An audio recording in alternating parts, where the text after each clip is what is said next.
So today, we're going to dive back into our series on Matthew.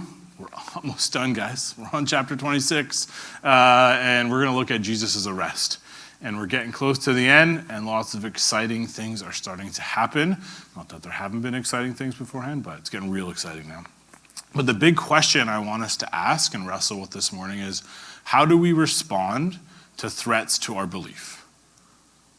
When something comes up against what we believe or we know is right, how do we respond to those things? And the idea that I want to land on and take us to is that when we face threats, we can't be like the disciples and turn to fight or flight. We instead must be like Jesus and respond in faith.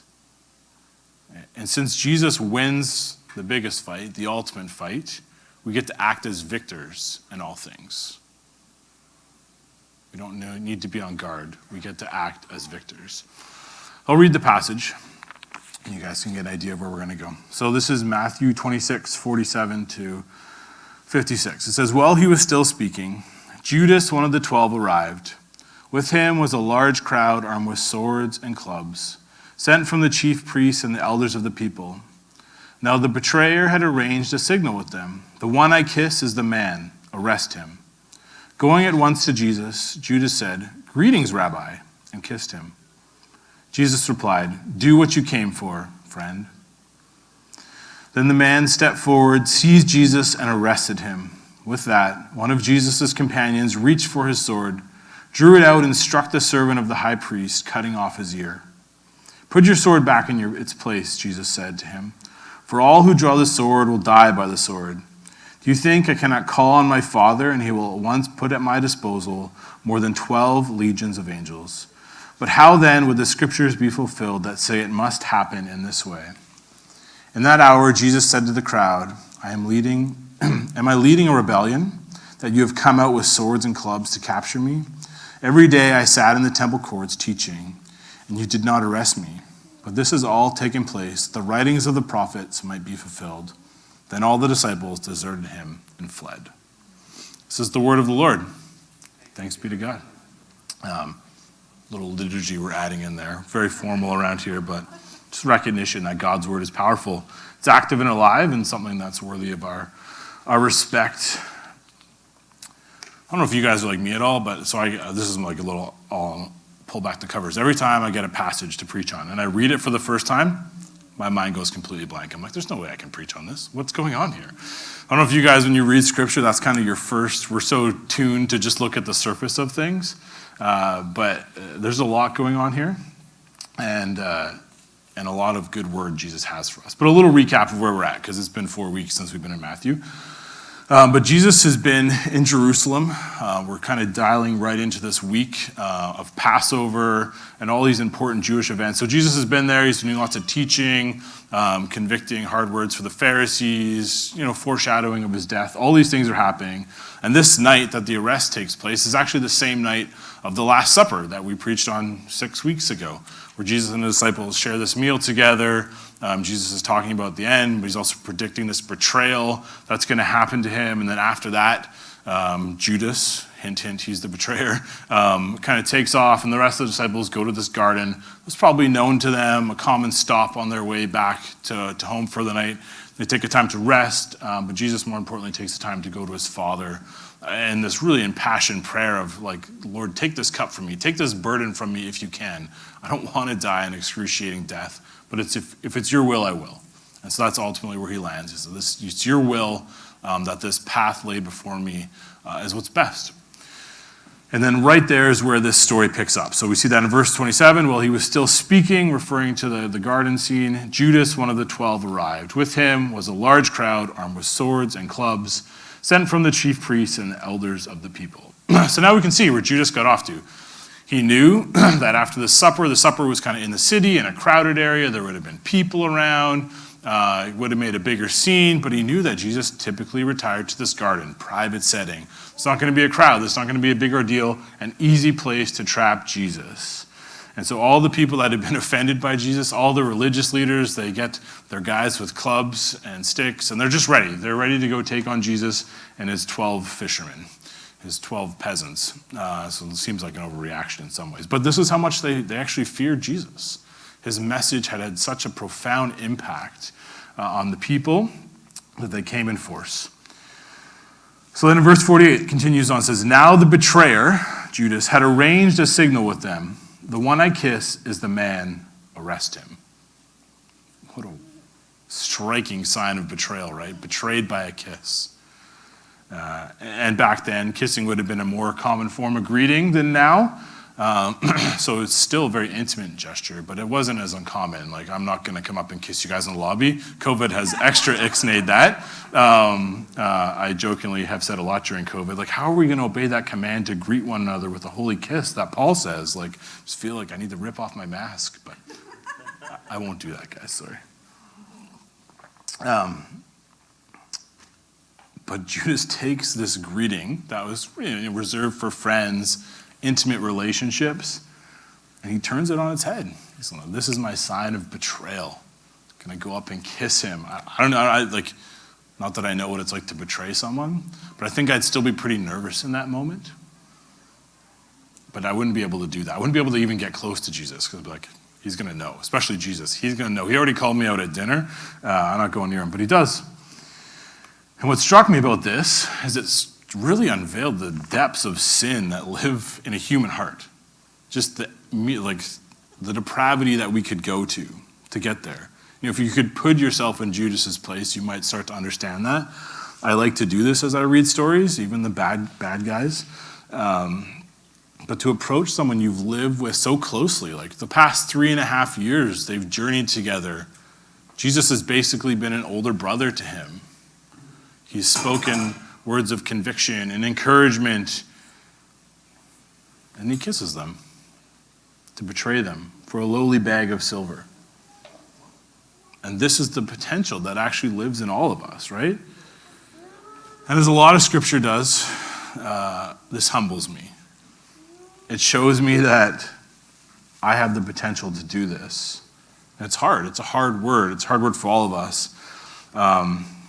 So I wanted to take us on a little rabbit trail for a second, because that's what preachers do to fill time. But I've had a few conversations lately, various people in West Village from different backgrounds, and they're talking about, you guys actually spend a lot of time during your preaching tearing people down. Like, you spend a lot of time convincing people that they are sinful. And I was like, that's totally true. That's what the lens I view a lot of my sermons through. This is what I'm trying to do. I'm trying to convince you people that you're not good people. I'm trying to convince myself that I'm not good people. We need to be humbled often. I don't think there's anything wrong with that. It actually fits with our context of kind of the middle class. Generally, people come here, they feel like they got it together. You got your coffee, your scone. You were able to get out of bed in the morning to get here. That means you got it partially together. But I want to acknowledge that is our primary form of preaching. But there's actually people in our midst, especially people that aren't from this community, that don't need to be humbled. Some of you come here and you hear me preach and you're like, "Matt, you're beating me up more. Life is so hard already that I know I'm broken. That I know I need Jesus." And our preaching actually just adds despair to your life. Kind of piles hurt on hurt. And I want to apologize for that. This is really what I was convicted of this week. Sometimes we push that button too hard, and it's in response to recognition of our own sin, of what I need some ways. But my desire is that as I preach, as the other preachers preach, that we'd get there, but sometimes we don't have to push that button too hard. And we'd push the button of hope more. We'd come and lay in your lap the message of Jesus, so that you're not left in despair. You don't just feel more beat up on. So that may only be a few of you, but I thought that was an important message to share, an important recognition. And if you're the prideful bunch like me, we're going to keep beating you up a little bit. It's going to be okay. Jesus will be there at the end. I need to be humbled every time I come in here, and I know that's a lot of us. Let's go back to the story. Verse 49. So Judas tells everybody, "I'm going to go kiss the guy you got to capture Seems weird though, they wouldn't know who Jesus was. There was no Facebook, okay? Jesus didn't have a profile picture. We don't even know what he looks like today, right? Like they didn't know, he wouldn't have been well known. They couldn't put up his poster. So we had to go identify. Someone that knew him well had to identify who he was to these soldiers, to these kind of temple police. So going at once to Jesus, Jesus said, "Greetings, Rabbi," and kissed him. Interesting here that Judas still continues to call Jesus Rabbi, which is teacher. Pretty formal title for someone that has, one, been with him for so long, but two, the rest of the disciples made this transition, a pretty important transition, to starting to call him Lord, as they recognized who he was, as they recognized his godhood more and more and more. And Judas really purposefully says, "No, you're just a teacher to me. You're not my Lord." And this is the line of betrayal that he can't cross, right? Like he can't actually go that far. Part of him can't call him Lord and betray him. And so how does Jesus react to this? Verse 50, it says, Jesus replied, "Do what you came for, friend." What a striking response from Jesus. He knows exactly what's going on, but how can he call him friend? If you've heard me preach before, you know it's always these small little phrases from Jesus that they strike me so impactfully as I prep throughout the week. The Spirit always does something with them. And this is the one that did it for me this week. What an amazing God we follow. He's just been approached by a crowd of armed guards, by the one that he knows is going to betray him, by one that has the audacity to come up and kiss him, embrace him, be intimate with him. If we knew these things, if we're watching a movie and these things happening, we're indignant, we're enraged. How could this be? What injustice is this?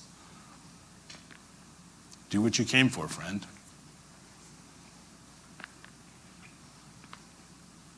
Jesus knows what's going on. He knows that this is just one more step on this path to this excruciating death on the cross. He knows that this is an important part of God's plan. He had just prayed in the garden, "Lord, take this cup from me. It's going to be so painful, so horrible." And yet, one of the key figures in bringing that about, in Judas, the betrayer, calls him friend. He still has room in his heart to call him friend. I can't imagine Judas in that moment. Just being like, "What? Why aren't you angry at me? Why aren't you calling me out? How can you do this?" Probably had a few second thoughts, but things are already in motion. Remember this picture of Jesus. If you get nothing else this morning, this beautiful picture of Jesus. He's calmly facing death. He's so confident in his Father's plan that he can embrace his enemies, that he's willing to call us friends despite our brokenness. It's a powerful little picture of the God that we follow, that we worship. But not everyone is as level-headed as Jesus about the whole situation. Let's continue on to verse 50, the last bit of verse 50 and 51.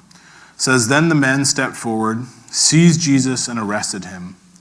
With that, one of Jesus' companions, so one of his disciples, reached for his sword, drew it out, and struck the servant of the high priest, cutting off his ear."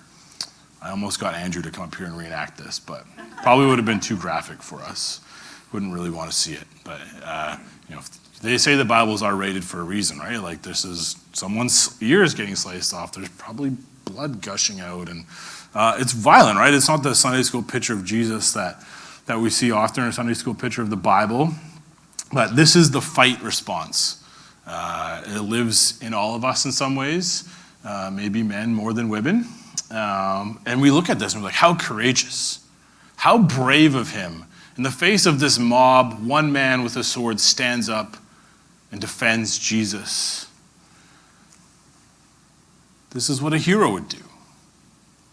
Every movie we watch teaches us that a hero acts in the face of overwhelming odds.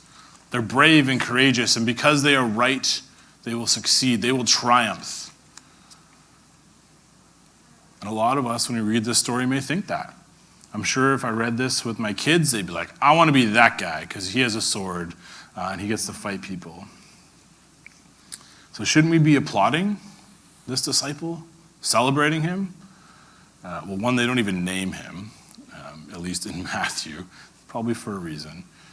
And two, as we'll see in verse 52, we actually don't applaud him. He doesn't get the praise or the glory. So what's actually going on here? What can we learn about ourselves, and what does Jesus have to teach us? So this disciple thinks he knows what's best, right? He came prepared with a sword. He came prepared to defend his version of what he thinks is right. Jesus has been impactful in my life. You can't take him away from me. I will not let you. This is what I think following him looks like, and I will defend it aggressively and violently. So blood is drawn. I'm sure a man almost dies. All in the name of Jesus. And unfortunately, this response of fighting when our beliefs are challenged still lives deeply in us today. We value this picture of what Christianity looks like that has been formed by how we read the Bible, the books we read, the podcasts we listen to, the sermons we listen to, and it starts to form this deeply held set of beliefs around what Jesus and his kingdom is going to look like, what Christianity is going to look like, what church is going to look like, what community group is going to look like, whatever it is. And so we hold that, and we hold it tightly. And when anything comes up against that, we fight it. I am right, you are wrong. So we protest, we argue, we yell, we disobey authorities, we belittle people, we use violence, physically, verbally, emotional violence, to convince people that we know what is best. We are going to get you to submit. Because at its core, any sort of fighting or violence is really just two wills, two opinions, two people coming up against one another and battling for submission. So our beliefs constantly need to be defeating the beliefs of others. It's the only way they will thrive or succeed or will feel comfortable. And so we fight because we don't want to submit. So ironic, right? For a people that is called to die to itself in this ultimate act of submission, that we let this idea of fighting survive in us and actually thrive in certain areas of the church, right? But we're all arrogant. We all think we know what is best, what is right, and therefore I'll fight for it. Jesus has some words for people that decide to live like this. He continues on in verse 52. He says, "Put your sword back in its place," Jesus said to him, "for all who draw the sword will die by the sword."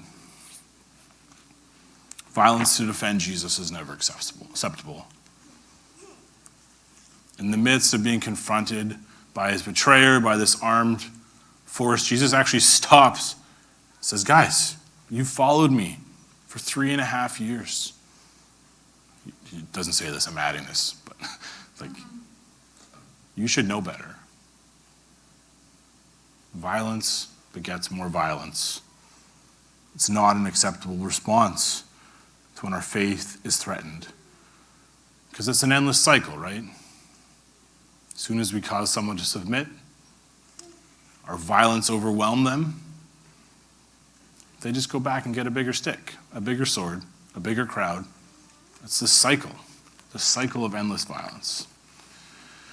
And so Jesus says, for all who draw the sword will die by the sword. Those who fight and have a life defined by fighting are just going to continue that cycle. It will not end and ultimately will be their demise. So why does Jesus say this? Isn't there a time to fight? Isn't there a time to stand up for what we believe in? Doesn't Jesus' kingdom need defense? Doesn't it need me to do that? No. I don't think it does. That's where I landed this week. Sorry to everybody that's deeply into apologetics. I'm not attacking you. But how arrogant do we have to think we are? That we look at Jesus' kingdom, that we look at the scriptures, we look at all this beautiful claims and say, it's really good, but I think I can help it be better. If I add a little bit of this, if I add a little bit of yelling and arguing and violence to this, then it will be more convincing. Then they won't be able to call me a fool. Then they will live how I think is best. I just assert my will, assert my dominance over this. But we don't need to justify what Jesus has said here. We don't need to add to it. It is whole and complete in itself. The gospel can stand 100% on its own. It doesn't need our violent defense. It needs us to lovingly take people to it, to guide them there, to help those who are lost and blind come to the source of hope and truth that is Jesus. We are involved in that process. But it's not this act of violent defense. It's this question asking and guidance. And this deep belief that the Spirit is actually the one going before us and doing these things. And some of you will say, well, I think you're wrong, Matt, and I'll fight you about it. Well, you should read this passage. But we actually have this clear picture all throughout Jesus' life of his followers and him laying down their lives for others by being defined by sacrifice and service to others over and over and over again. And so there's been, even in my life, in my upbringing church, there's been these calls to go be a good Christian soldier, to go fight for your faith, defend your faith. I think that is misleading. And I know there are parts where Paul uses the analogy of a soldier. But I was doing prep this week, and I started like, I'm going to go read all those. Every one, it's like, be a soldier so that you can endure hardship. Oh, be a soldier so that you are prepared.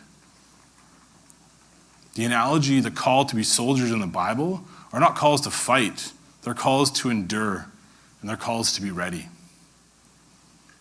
Because we're called to be servants, just like Jesus was a servant for many. Jesus will explain himself more. Let's dive in. Verse 53.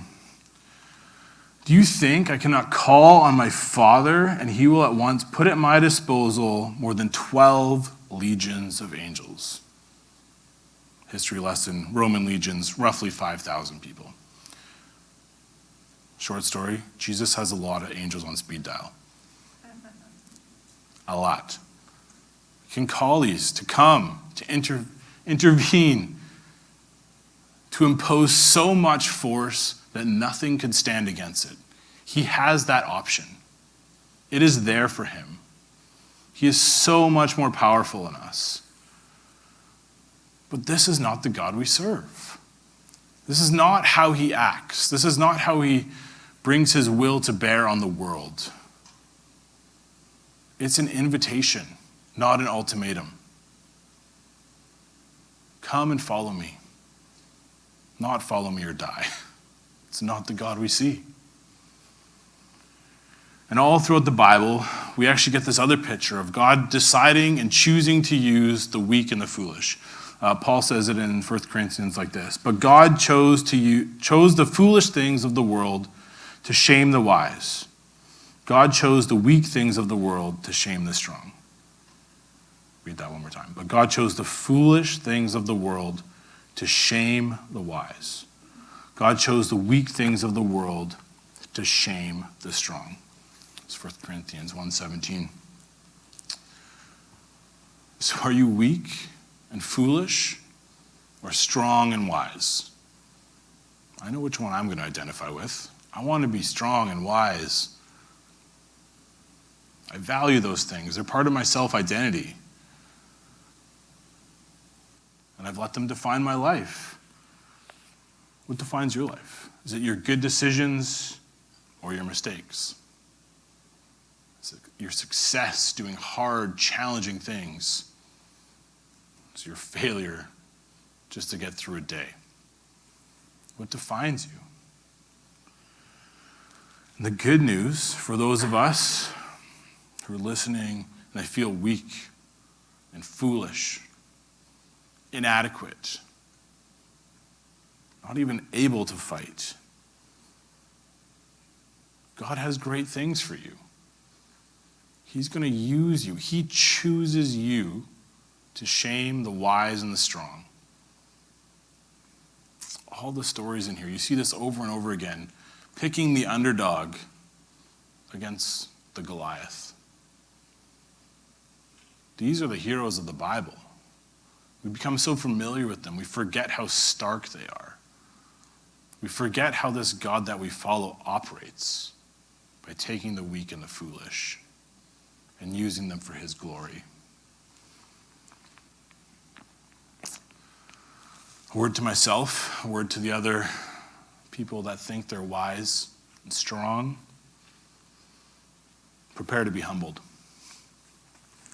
Prepare to be ashamed of your arrogance. Ashamed that you think you know what is best. Ashamed that you think you can do it without Jesus.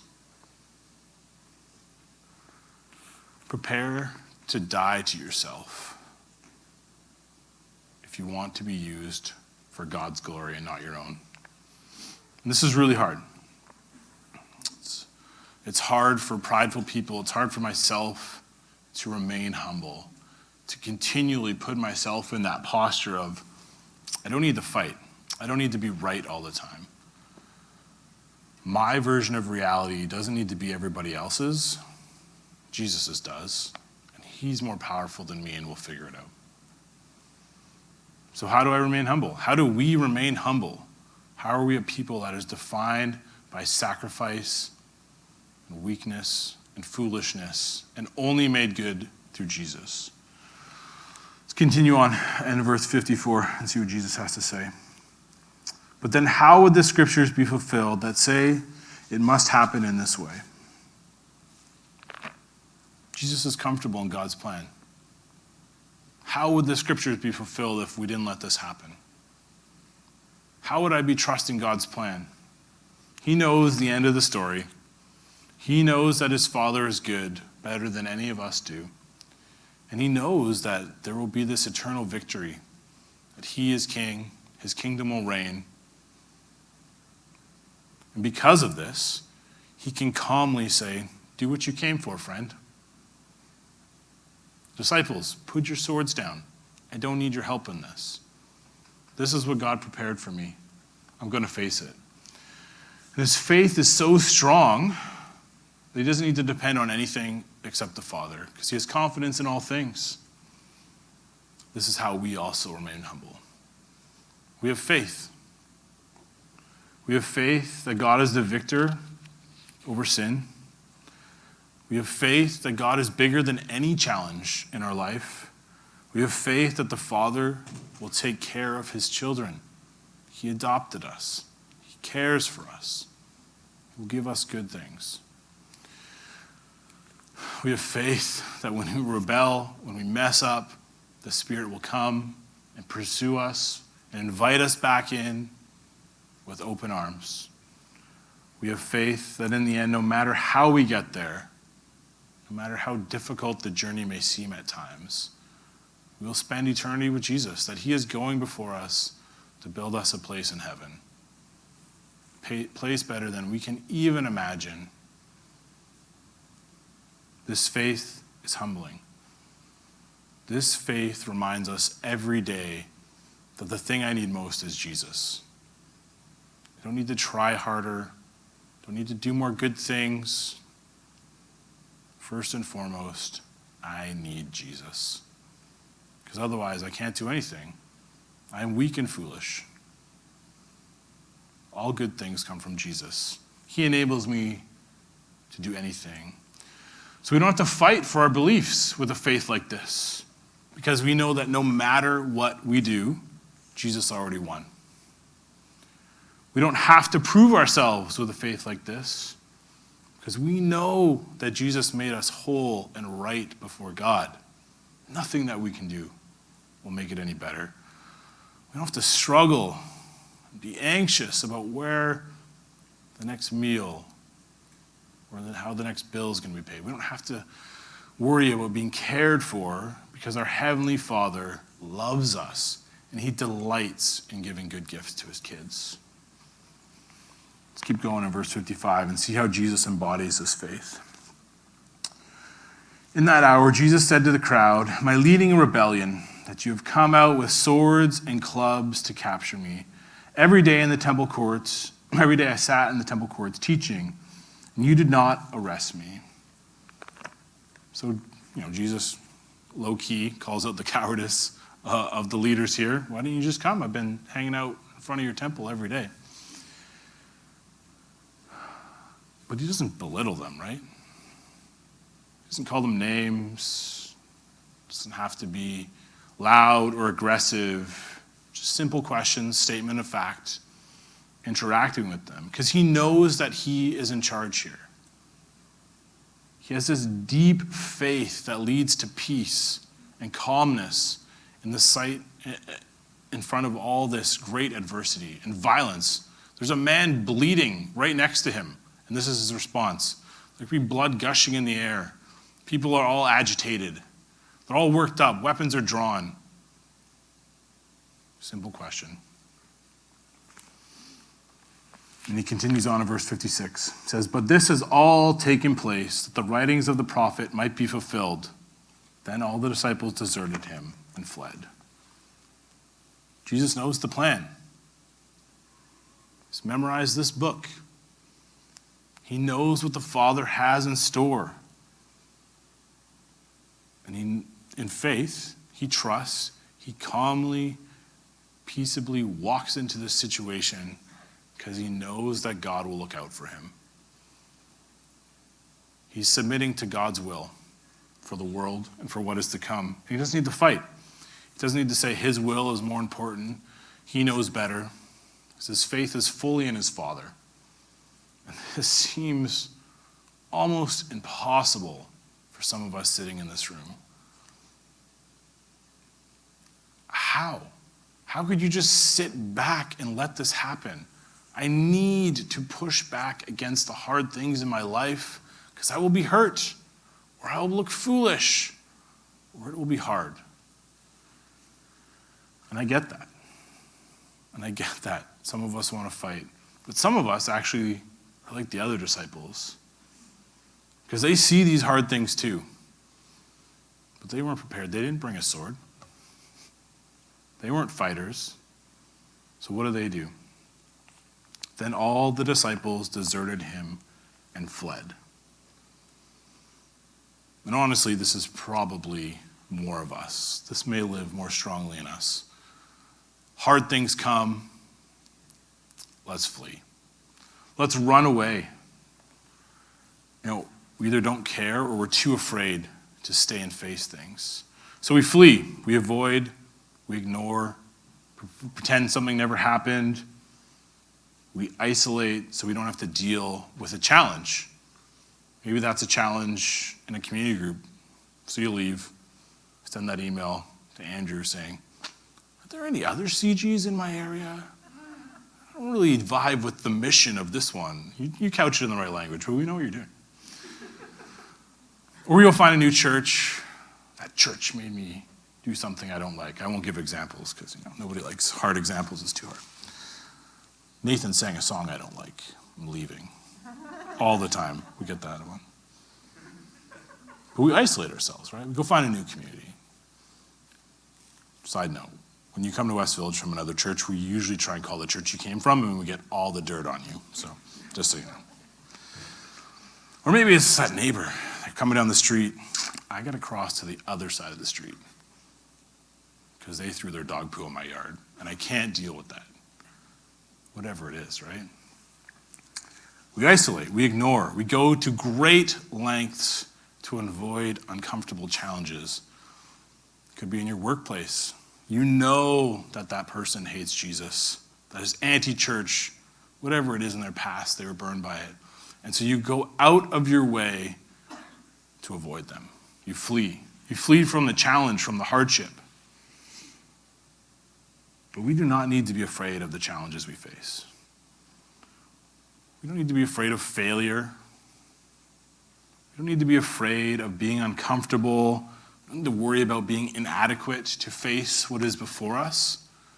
This is just the opposite side of the fight coin, right? Fight people, too much confidence.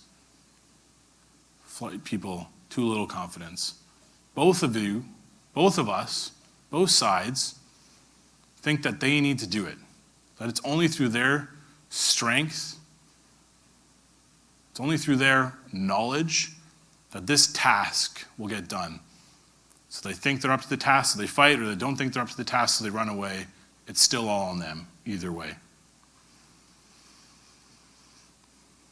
But as followers of Jesus, as ones that say to him, you are the Lord of my life, you are the God of the universe, we get to face any challenge with confidence. We have submitted to God's will. We have submitted to the one that is more powerful than any, and he is on our team. And because he will always win, because he defeated sin and death, because he now reigns as the ultimate victor, because he adopted us, we get to rest in the face of challenges. We can be like Jesus and be calm, be at peace in the front of an armed mob. So when life throws hard things at you, which it will constantly, endlessly, our world is so broken, so challenging, we get to step back and be comfortable that the God of the universe is on our team. Or maybe more importantly, we're actually on his team. We come and submit to his plan, to his will, knowing that he will work it out for his good and ours. So have faith in him and not in yourself. As we end, I want to leave us with this. No matter if we are fighters or flighters, we have hope. For the fighters out there, those of you that got to stand up and defend what you believe in, the good news is that Jesus has already won. He has already won. You don't have to fight his battles. You get the rest and the peace that he offers you.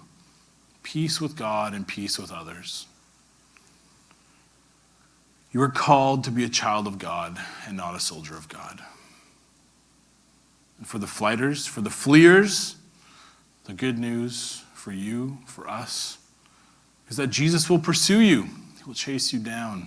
You can't run away. Maybe that's not good news for some of us, but it actually is. He will find you, and he will remind you that he is enough. He is sufficient for every challenge in your life. Submit to his will.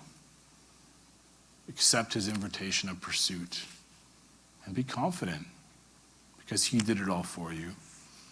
For all of us, the call is to follow Jesus. And it's a call to die to ourselves.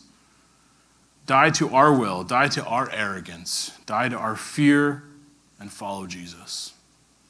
Because Jesus is our only hope. He's the only one that can save us. So we put our faith in him and nothing else. And so we're going to take communion as a remembrance of this. We don't sing the same song every week. We don't read the same passage every week. We probably say some of the same jokes every week, but it's unrelated. But we take communion every week as this present physical reminder that Jesus is our only hope. That without his death and resurrection, we are inadequate, we are foolish and weak. And the only way we are strong and wise is through his work on the cross. So as you take this wafer, remember that. Remember that he died to make you whole.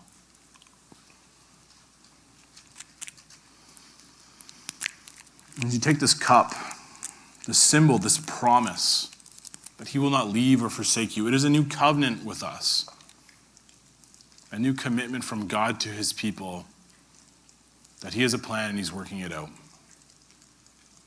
Do this in remembrance of him.